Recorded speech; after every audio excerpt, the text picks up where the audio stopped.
This session is going to be chaired by Judy. Before I hand over to her, I would just like to welcome you all to the second session of our Going Global series this year.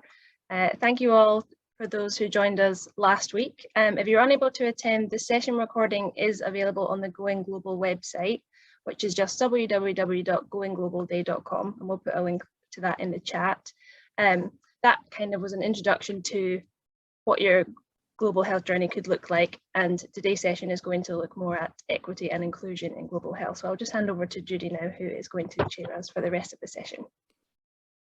Thank you, Summer, and good morning, good afternoon. For me here in Africa, it's getting dark, it's getting to evening, and I'm so pleased and proud to be here this afternoon, this evening today, to just continue on this series that I think is such a great idea around helping us to understand some of the nuances and some of the challenges and some of the things around this global issue that's being talked about by everyone around decolonization, around equity, around inclusion, and the issues that are part and parcel of that discourse. My name is Judy Hanyola, and I'm the chair of the University of Global Health Equity. I guess that's why they thought I would be good to do this program, this session this afternoon, because our university is a spanking new one that's really intentionally looking at equity, social justice, gender, inclusion of various people who for many years and maybe even centuries and more have not been included, have been excluded, have not been part of the discourse, whatever that may be, and who for many decisions have been made for them by people who are not even, do not understand their needs, their issues, what they're going through. And so I'm the chair for the Center for Nursing and Midwifery. I've been involved with THET for many years now as part of Nursing Now, and more recently as just supporting them to deliver Nursing Leadership Fellowship for THET and its partners, supporting the Africa partners, particularly the schools of nursing, the health facilities in Africa and Asia, as well as then the UK partners. So really for me, it's an exciting, I don't know what to say, a dream maybe come true to see that these conversations are now beginning to happen, and intentionally. And I'm really pleased and proud to be here this afternoon to just chair this exciting session that's really supporting many of you in the UK, whether you're doing a virtual placement or you're spending time overseas, many of you do come to Africa as part of THET, as part of a health partnership. We are looking at prioritizing equity and inclusion. And many times now I see that these words are bandied around, and maybe we don't quite have an understanding of what equity means, what inclusion means. And we are going to have two case studies presented today from Rwanda, where our university is located, as well as from Somaliland, looking at how to prioritize equity and inclusion so that your partnerships are successful. And many people are not included for various reasons, different cadres in varying degrees. We look at sex, we look at gender, we look at identity, age, ability, geographic location. Many times Africa, they say, is in the global south, and because of sometimes even our geographic location, we've been excluded for many years. Sexual orientation now has also become quite a challenge. Issues around migration status, and I know the UK and Rwanda are in the global news around their issue for sending migrants to Rwanda who illegally come to the UK shores. So that's also become an issue. Religion, ethnicity, race, socioeconomic status. Rwanda has suffered from ethnicity, as you all know, in the 1994 genocide against the Tutsi. And what does that mean? Many countries in Africa during election time also suffer a lot of ethnic tensions, and sometimes even violence and loss of life. And all of these continue to be grounds for social exclusion and discrimination. This session will focus on the importance of gender, equity, and social inclusion within global health projects. And specifically, we will cover how volunteers and health partnerships are embedding the gender and equity social inclusion approach, the GESI approach, in their work. And we're going to listen to Rwanda and Somaliland as case studies. And we are also going to talk a bit about championing the role of women in the health workforce and why it is so important with Somaliland. And finally, looking at the benefits of embedding a GESI approach for patients and communities. So without further ado, I want to introduce Matthew Nemerimana. Matthew is a program manager at Partners in Health, PIH, and in Rwanda it's called IMB Inshuti Mubuzima. And his presentation will look at how the health partnerships between PIH or IMB and University College London Hospital have embedded a gender equality and social inclusion approach. So Matthew, over to you. Thank you very much, Judy. It's my pleasure and honor to present my team in just exploring on how we have tried to integrate gender into our programming. So I'll be speaking of my video so that I'm able to.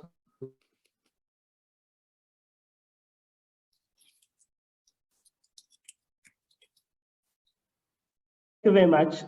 So we are running here in Rwanda two programs that are combined. One is the Pediatric Development Clinic and the Baby Ubuntu program that have been combined together, and they are now Baby Ubuntu bundle. So Pediatric Development Clinic started in Rwanda, and Baby Ubuntu was started in Uganda. I'm with my colleague here, Rachel.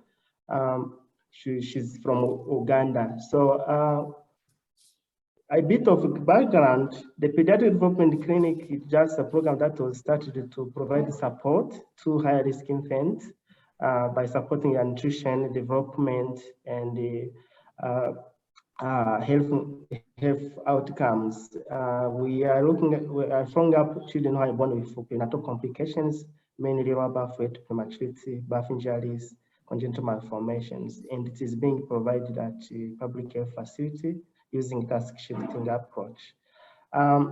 So as we do the follow-up, we do find that some children are presenting developmental disability.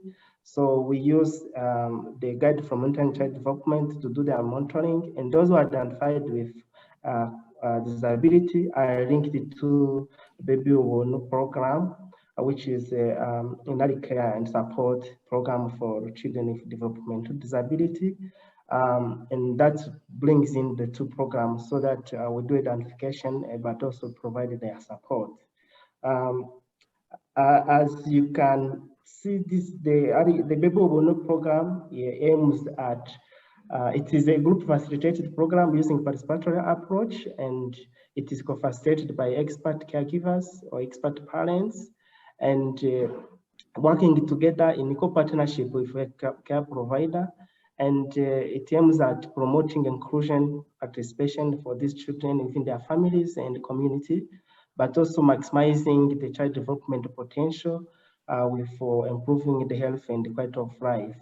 So it aims at empowering caregivers through giving them information, knowledge, and building their capacity through information sharing and peer support.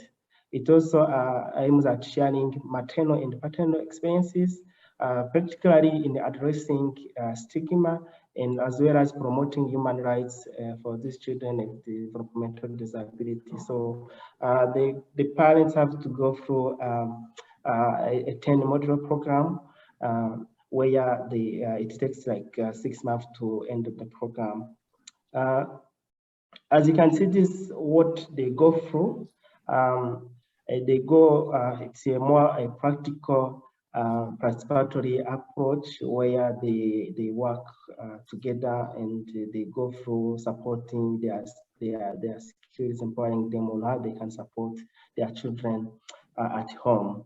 and they work when children are there. It's more of fun.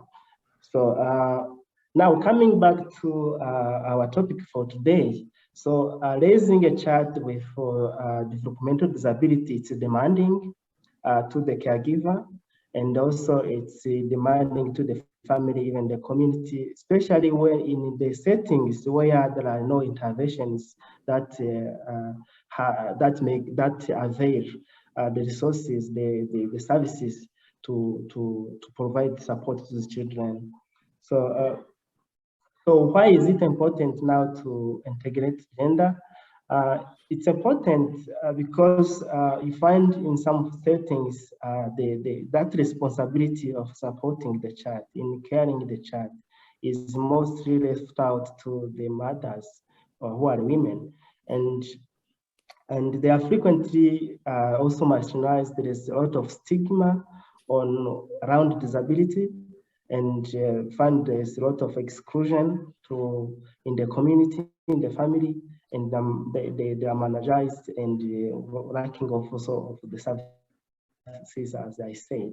So this brings a lot of social and emotional and financial impacts on the caregivers, given that the women are left with their responsibility, and this also is increasing and aggravated by the poverty that we know it's going together with the disability. So, however, the fathers are very important if they are engaged, and if they are involved, they can play a major role in first enabling the attendance where we are working on the group support group, but also in supporting and improving the support to these children. So the role of fathers, here we are living in most of our settings where our society is structured in a way it is patriarchal, where you find that the fathers are the head of families, they are the decision makers in the families. That is so important. But also that brings another opportunity for you can transform and use that potential in engaging them. So, but engaging them also is so complex, and we know that's crucial. And this become a problem when they leave their family, because there is a lot of needs, misapplications around disability. And you find that some are referring that this is a curse, this is something that because of you married this person, and you find that many of the fathers are leaving their families. So that pressure, the pressure we have in our society also of bringing a healthy child also is also linked to this fact that fathers will be living with the family. So that's also requires, if you want to engage the fathers, a different approach. First, to understand the cultural context. Secondly, to understand this social structure in that context, and also being able to use those facts in trying to turn them into useful approaches that can engage them. So in our programming, as I introduced, the Baby Ubuntu program, it works through parent support group where caregivers are invited and they go through the program. So the program itself aims to empower mothers through peer support and to improve also advocacy, because with the peer support that is created within the program, it gives space for them to speak and share experiences.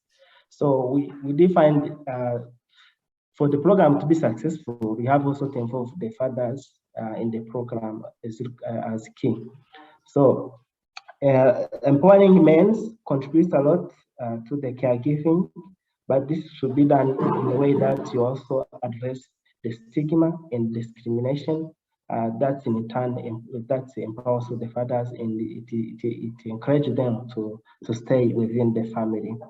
So here in Rwanda, and again also in Uganda, so we have been able to successfully introduce fathers as expert parents, this has created an opportunity to use them as champions for change, to use them as peer educators who can go and try and encourage other fathers to come in the groups. So as you can see for these pictures, these are fathers who are acting as expert parents, but also have healthcare workers who are also men, and they are playing a major role as role models. And also in Uganda, they did conduct an evaluation on the cost of freeness, and it has shown that the cost is less when the fathers remains in the family unity as they support their families. Also, the program is also empowering the mothers, empowering the caregivers, and this gives opportunity for the caregivers to continue their work and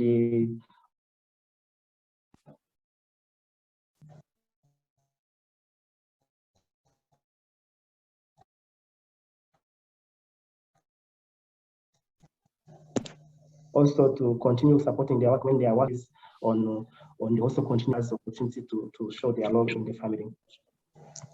So we used expert mothers as program facilitators. This itself has empowered them to show the capabilities of mothers. And as you see for this course, the expert mothers have been able to share their experiences, but also to show their potentials as through the increasing their confidence and their participation in the society. Also, we did find that the healthcare workers have a major role because mostly if you go to here where we're working, you find the healthcare system has also it's different perception on the role of and the understanding of gender and also understanding the role of men and women. So, like in nursing, you know that females dominate the whole function.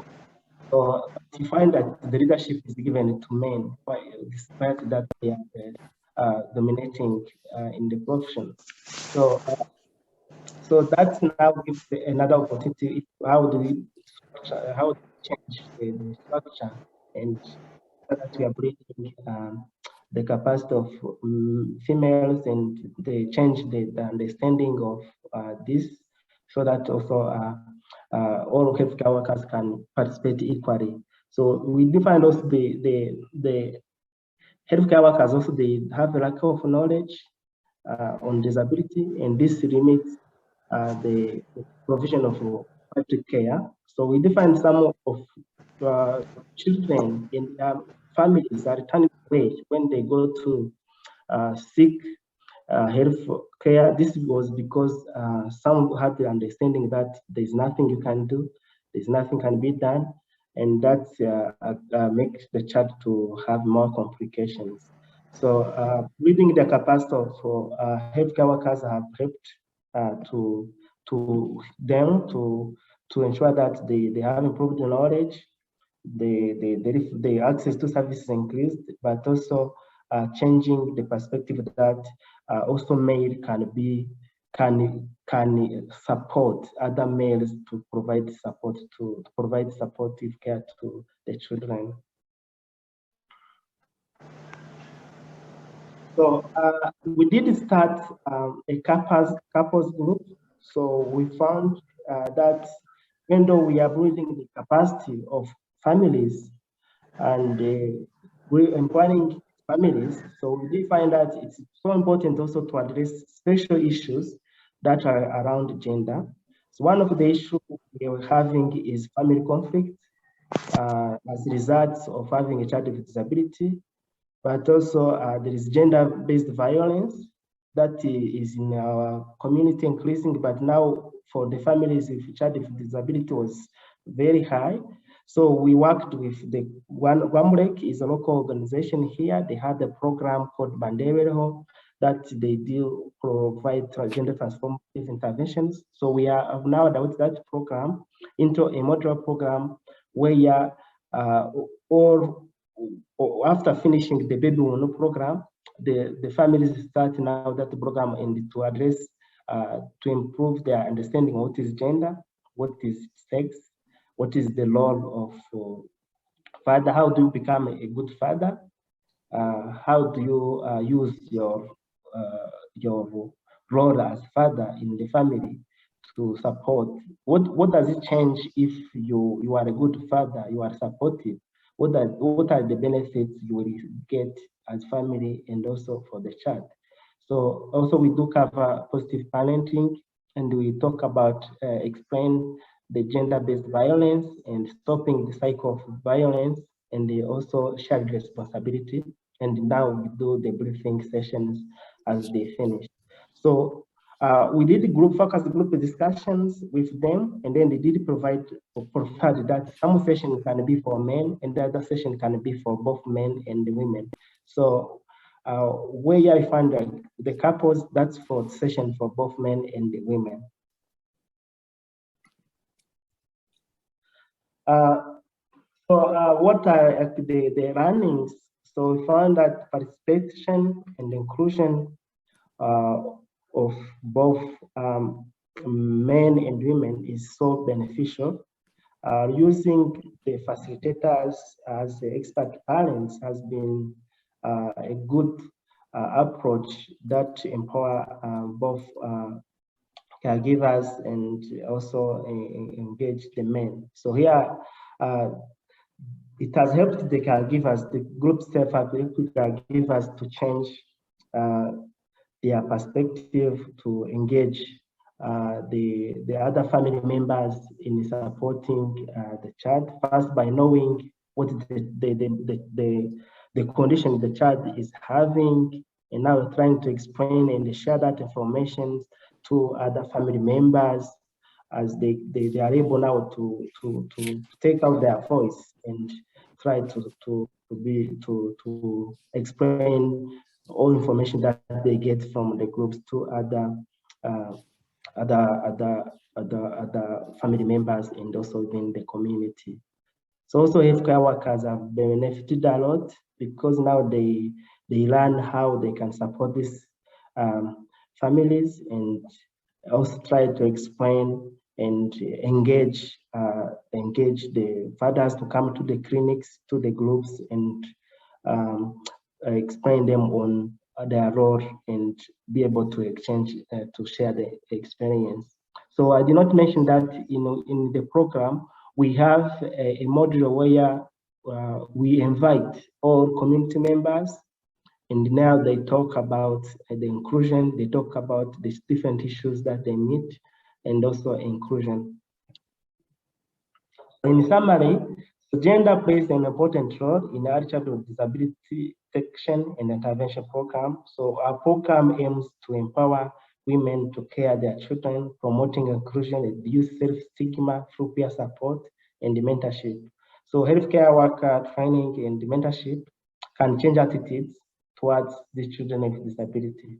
So the role of father is so important, but complex in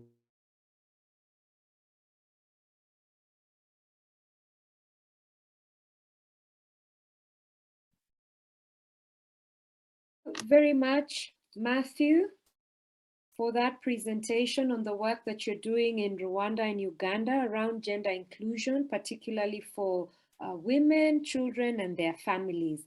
Our next presentation will be done by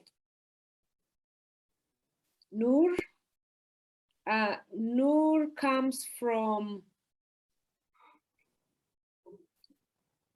if I got her name correctly, Kadra Noor. She works for the NAGAD network in Somaliland, and her presentation will examine the importance of championing the role of women in the health workforce and the benefits that this has had for patients and communities in Somaliland. Over to you, Kadra. Thank you. My name is Khadra. I'm from NAGAD Network. I'm just give you very brief and presentation on how these women champions play an important role for promotion of mother health mother and child health in Somaliland. I will share with my screen. And before I start for the women champions, let me, within minutes, introduce you my organization. My organization is called for Negad Women's Network.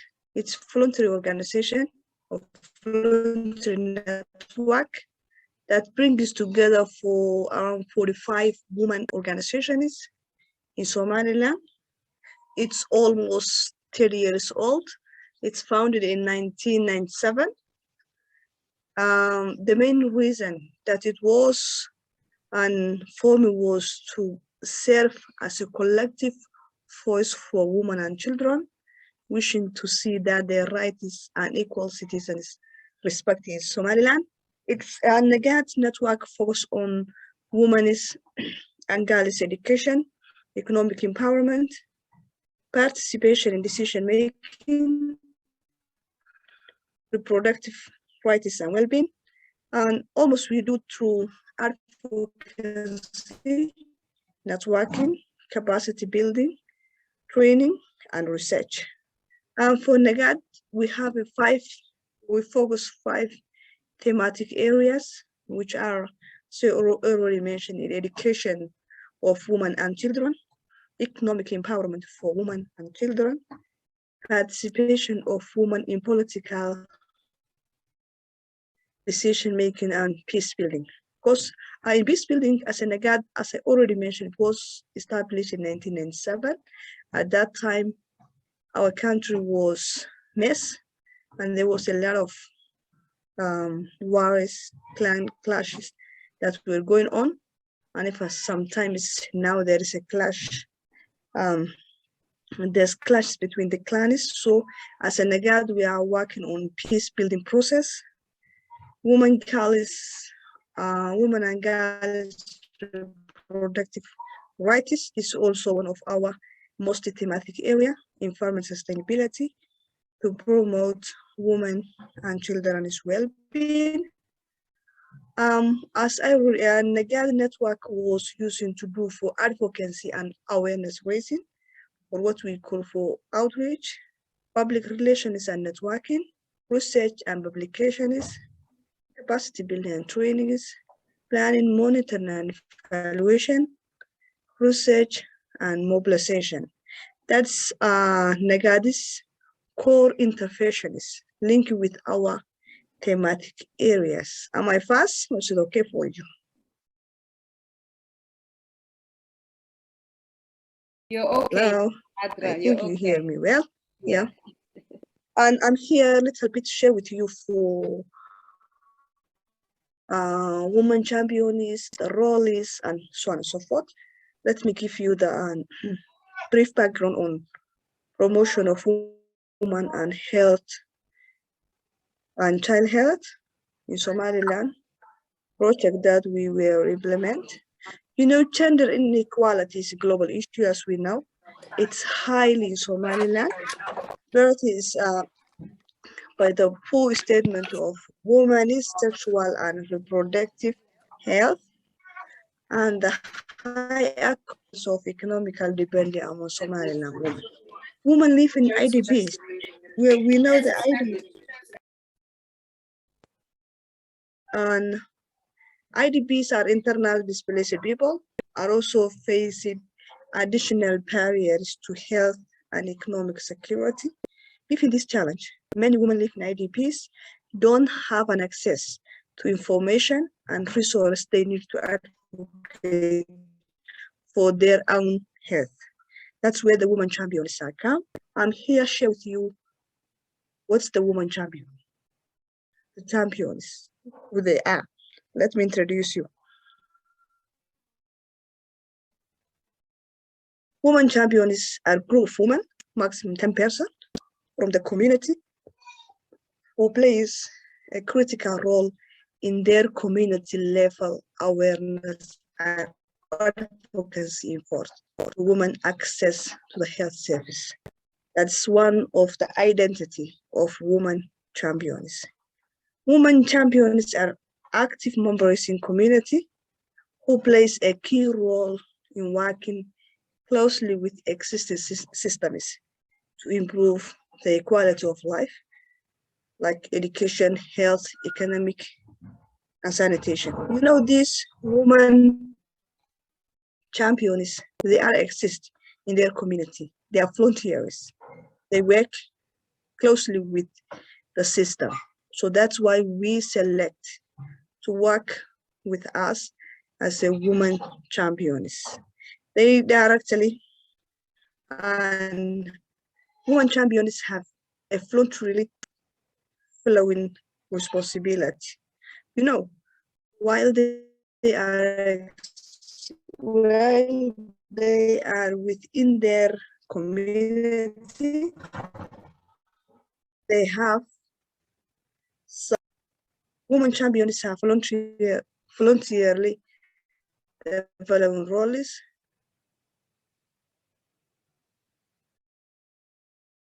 The community awareness raising and outreach campaigns, they are the ones who the community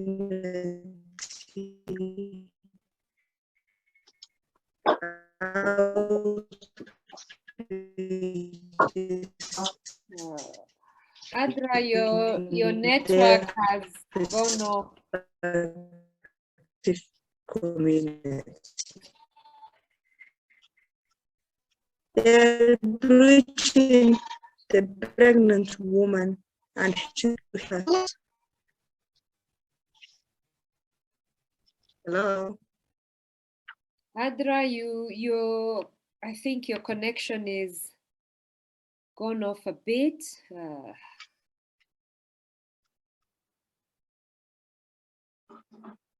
Oh dear. I think. Sorry, I lost. Yeah.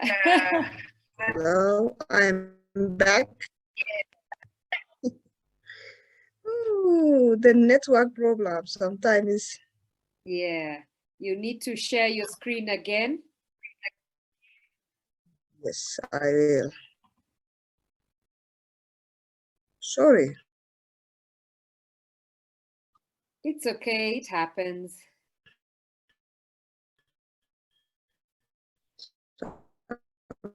Sometimes the network is. It's okay, it happens. Yeah, it happens. I think we were in the roles and responsibility of woman champion. Yes, that's where you were. Yes. You see my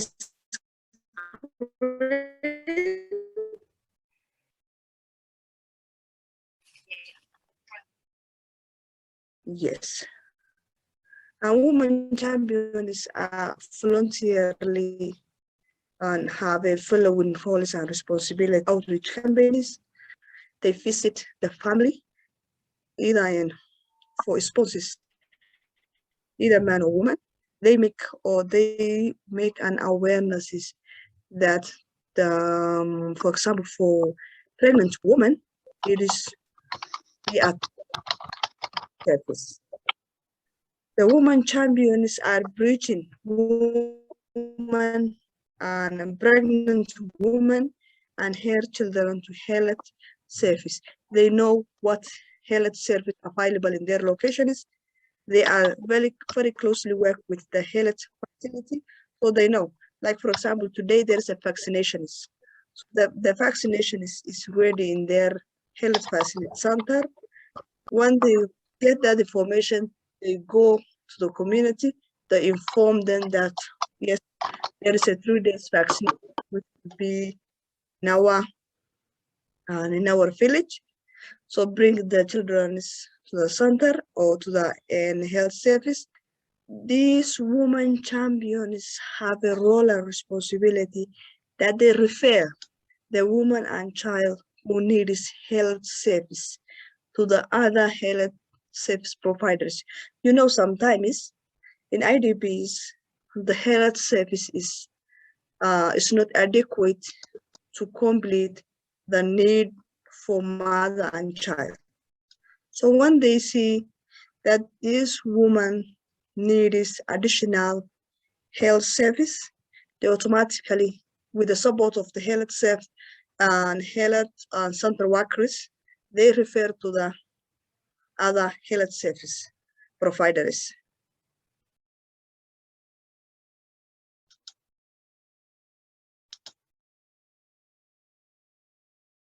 Yes, the woman champion is as a Nagad, we select by their villages and district committees because they know each other better than us, better than everyone. So the village committees selected this active woman. As a Nagad, with the support of TED and Ministry of Health and Development Somaliland, we train them. We give them a training. We give them an IC materials, like messages.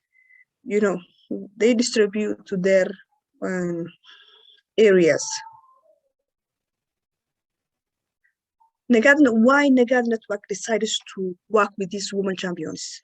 Why they refer rather than the other parts of the community?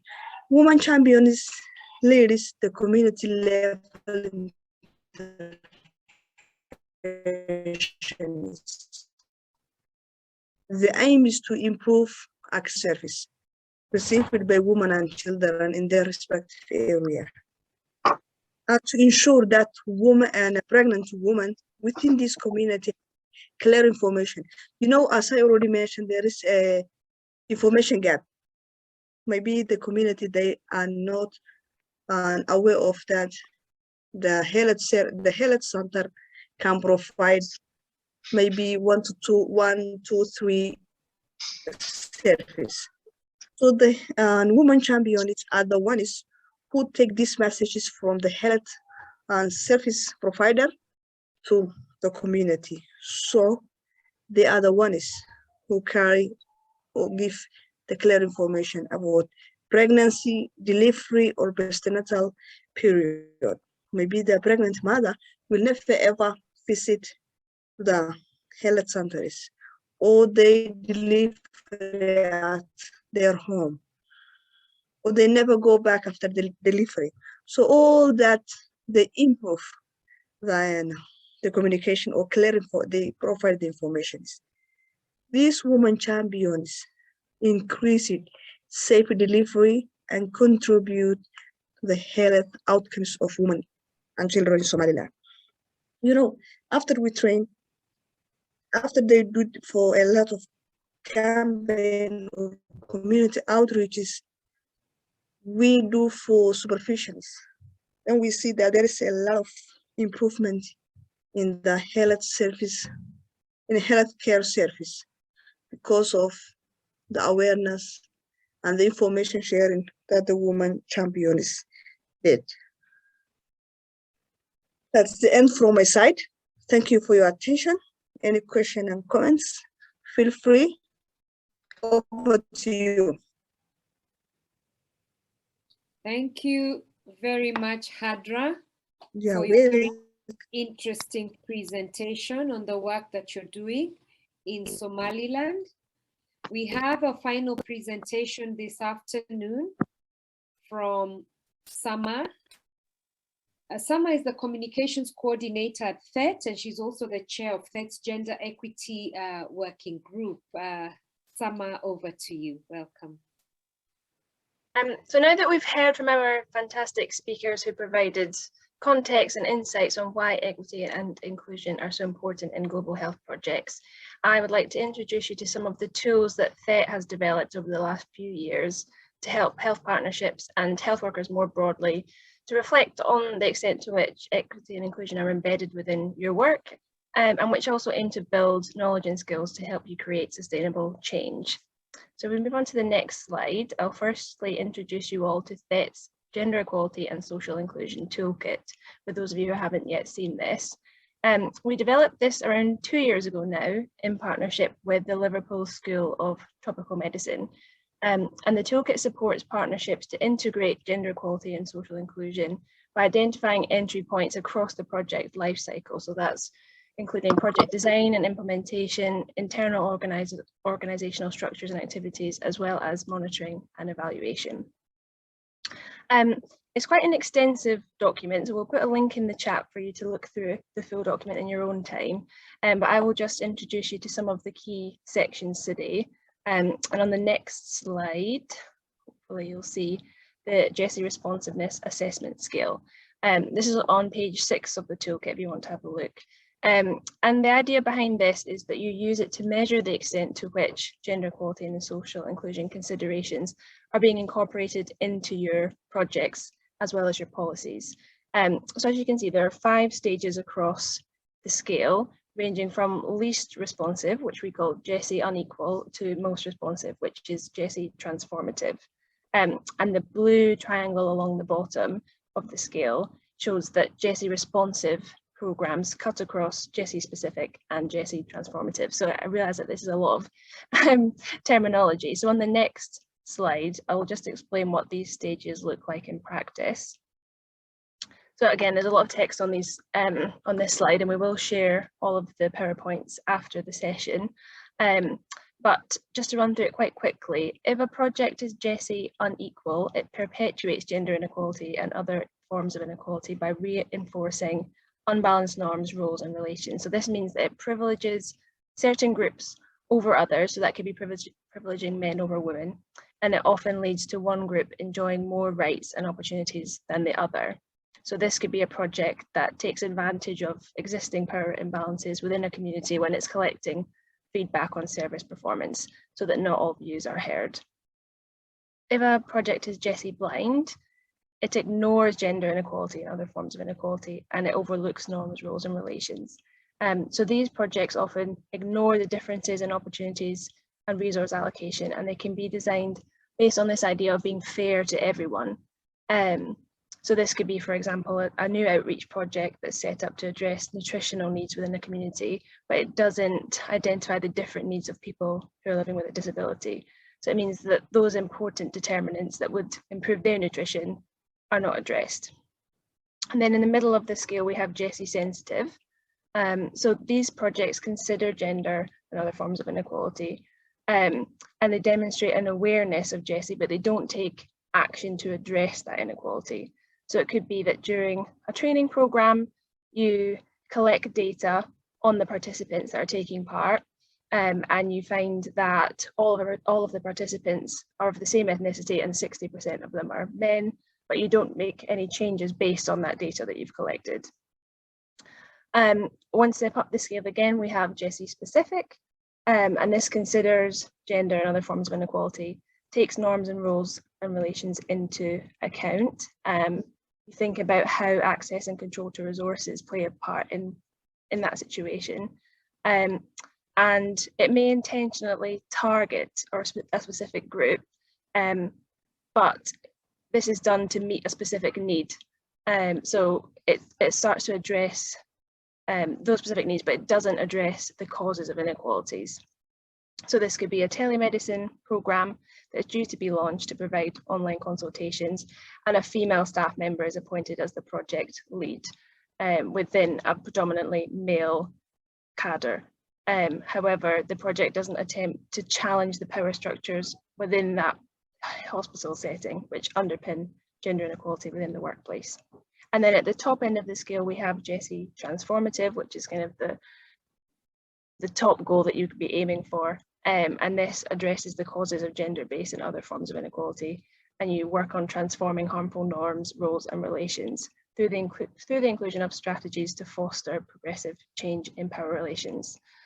So this could be a project that works to address girls' access to education in rural areas, and you conduct community awareness sessions with gender-specific and mixed groups to foster dialogue and address barriers that prevent girls from accessing education or health or whatever it might be. So at THET, we recommend for health partnerships to aim at a minimum for a GESI sensitive approach, moving along the continuum where it's possible, but also relevant for you to do that. So whether you're actively involved in global health work or you're looking to kickstart your journey, this is a tool that you can use throughout a project life cycle to continuously reflect and improve and strengthen your activities. So on the next slide, I'll introduce you to the latest phase of our work to support health partnerships and health workers to embed equity and inclusion. So we recognise that the Big Jessie Toolkit can be quite inaccessible if you're kind of new to global health work, or if you're operating in a context where equality principles are not fully acknowledged or supported, or if you just don't like using really lengthy PDFs. So in response, we created Made for Change, which is an interactive learning hub, and it contains interactive courses. So the first one that we've launched is called Applying Gender Equality and Social Inclusion in Global Health. I'll share my screen, so I'll swap with Danielle and start sharing my screen so that I can show you all what the platform looks like. One moment. So when you log on to the platform, this is what it looks like, and you'll make a user account at the top right-hand corner.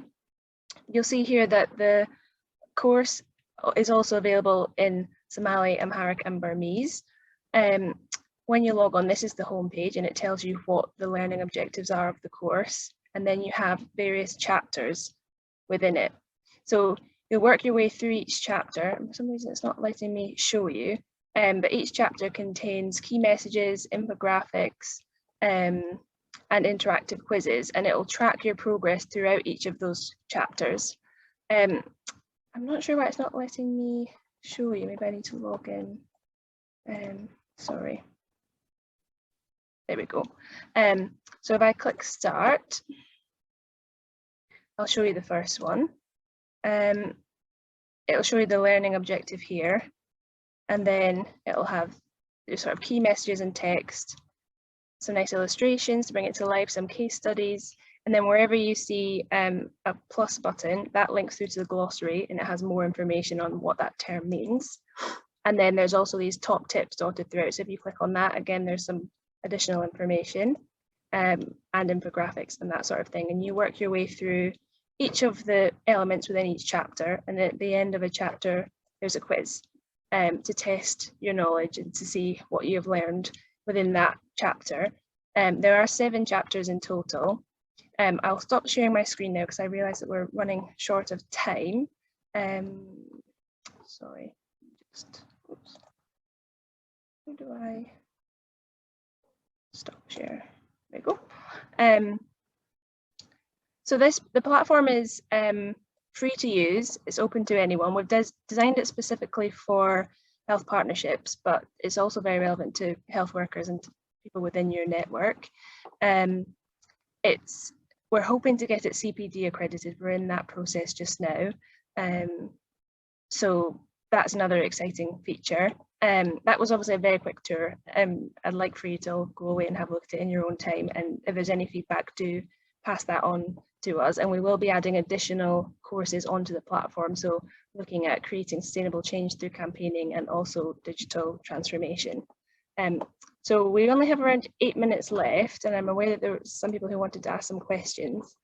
So I'll pass back to Judy now in case we do have any questions, and then we have a quick poll at the end. Thank you so much, Sama. As you were showing that, I just thought it would be very interesting coming from the UK. It would be good to do that toolkit with some of us in Africa and see what we get, for example, working with Matthew here in Rwanda to see if what they've described around their Pediatric Development Center, where we score on the Jessie Toolkit and what are some of the things we can do to really make sure we move from that blind stage to the really transformative, or at least make steps towards that. So thank you very much for presenting that. And I'm glad that THET has something that tangible, practical that we can work towards, even just as an individual, to interrogate yourself as well. So thank you for that. I'll open it now in the next few minutes. If we have any questions, you can type your questions in the chat, or you can also unmute yourself and ask. That would be really great.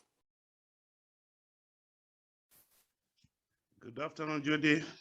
Hi, who is this? Wisdom, good afternoon. Yes, thank you very much. It's a very important series of global health access. I'm happy today I've managed to have a stable internet. On gender equality, Very important three presentation, but just maybe probably a comment. The presentation from Uganda by, should be Matthew, involvement of men should be under during antenatal in terms of improving reproductive health in their country. I'm looking at it,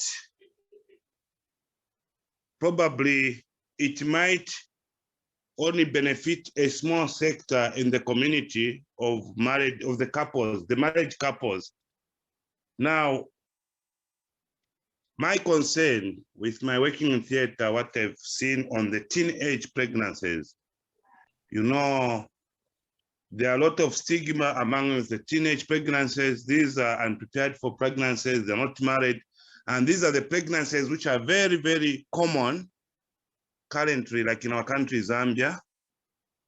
And these, usually they've got a lot of complications, especially that they are not ready and they end up having either operatic deliveries and sometimes shining antenatal. And taking to that, I'm looking at the approach for Somalia. The approach for Somalia, taken together that approach in Uganda, if this two program can run in parallel, in terms of improving health on issues of gender, I think this one can really have a bigger coverage on the pregnancy, should I say, reproductive age group of women, those married and those who are teenage. It has happened in Zambia where antenatally, it's not mandatory, fathers come for antenatal with the mothers. Now the blame or the destitute, in that grouping especially, you find that the teenage pregnancies, there's that stigma and they fall victim of having pregnancies out of immoral, things like that. And that's something we cannot run away from. So the Somalia approach, together the Uganda approach in a community, depending on the background of how these pregnancies are coming out, that would be a very good package if they're taken together of either the Somalia one where women are going door to door. They can even reach out to those who have teenage pregnancies to strengthen their growth during antenatal. Then on the last presentation by Sama, on the gender, we are seeing it even amongst ourselves when it comes to leadership. That one, being a man looking at an assist, a non-physician, leading departments, have taken advantage of the female folk to be heading departments and strengthening them to take that leadership.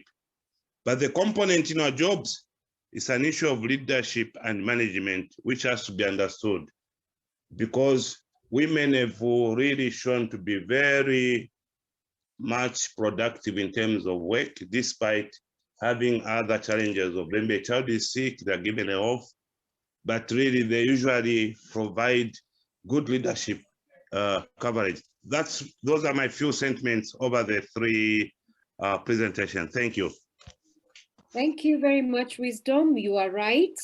I think because of in the interest of time, Sama will allow you to do your poll, but Wisdom, you bring out very, very pertinent points around teenage pregnancy and also around leadership, particularly with men. But Sama, over to you for the poll. Hopefully you can all see that poll that we've just launched.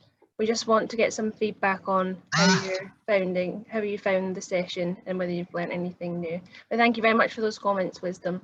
You definitely were paying attention to all those presentations, so it was great to hear those reflections. Yes. We'll just keep this poll live for a couple of minutes. And while that's running, I will just say a few closing remarks. So it's been great to have you all with us. I hope you enjoyed the session. There are still 6 more to come in this series, and we'll be looking at everything from power dynamics to digital engagement. So please do come along to those if you're available. And as I said at the start, all of the sessions are going on the Going Global website. I'll just put a link in the chat now, so you can catch up on any of those that you miss.